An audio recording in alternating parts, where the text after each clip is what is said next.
தந்தை, மகன், தூய ஆவியாரின் பெயராலே ஆமென்.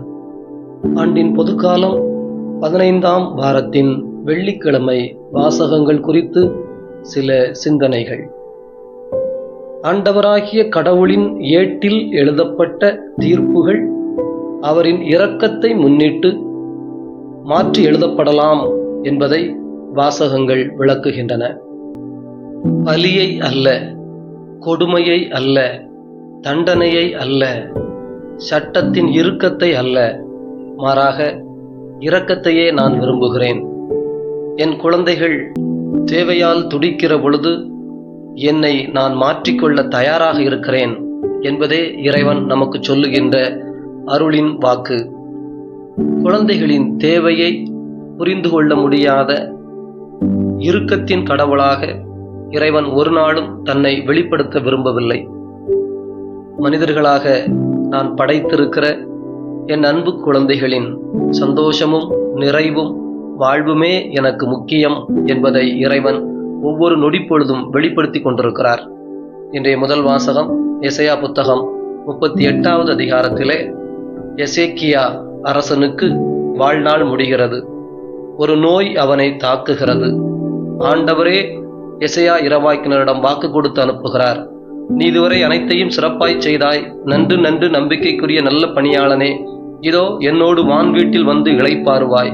உன் வீட்டு காரியங்களை, இந்த உலகத்தின் காரியங்களை நீ ஒழுங்குபடுத்து, இனி பிழைக்க மாட்டாய் என்பது கடவுள் கொடுத்து அனுப்பிய வாக்கு. இறைவனின் ஏட்டில் எழுதப்பட்ட வாக்கு. இதை மாற்ற முடிந்ததா? ஆம். இதோ எசேக்கியா அரசன் ஆண்டவரின் திரு முன்னிலையில் கண்ணீர் சிந்தி தேம்பி தேம்பி அழுதார்.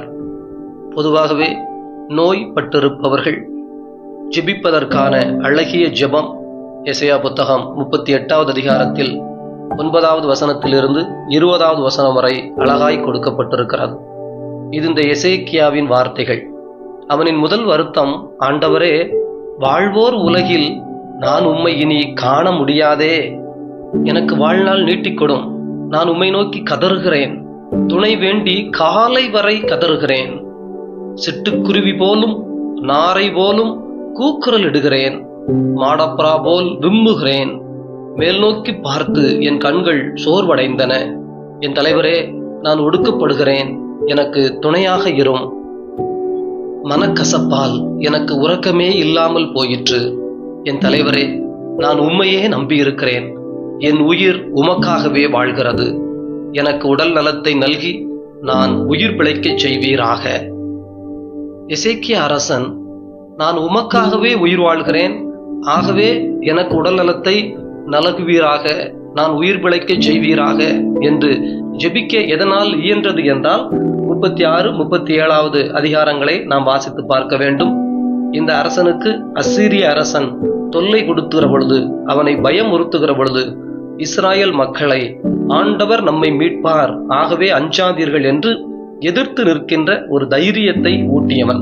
இப்போது அந்த அரசன் சாக கிடக்கிறான் என்று சொல்லுகிற பொழுது அழகாய் ஜெபிக்கிறான்.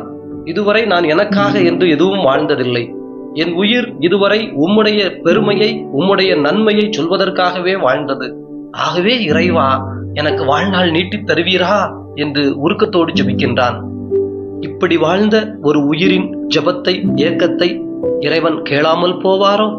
ஆகவே சொல்லுகிறார், உன் கண்ணீரை கண்டேன்.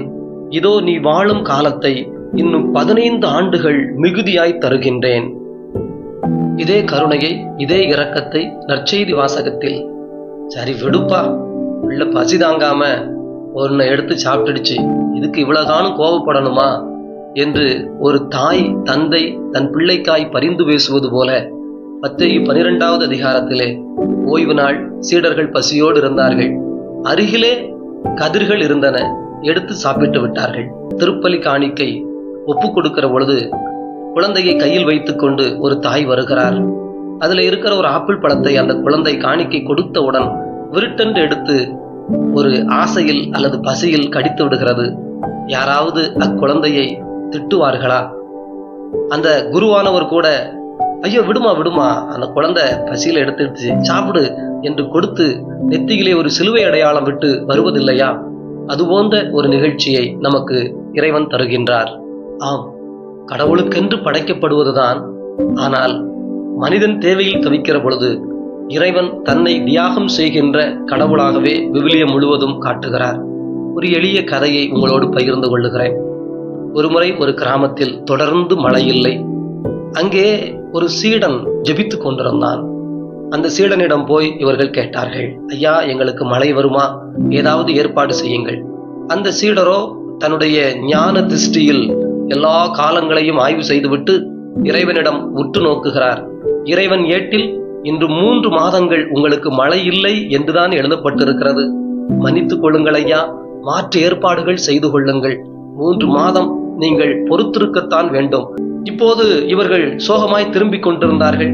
அங்கே அந்த சீடனின் குரு தியானத்தில் ஆழ்ந்திருந்தார். இந்த மக்கள் எல்லோரும் விழுந்து வணங்கி அழுது புலம்பி, ஐயா, மழையில்லாமல் தவிக்கிறோம், ஏதாவது செய்யுங்களேன் என்று சொன்னார்கள்.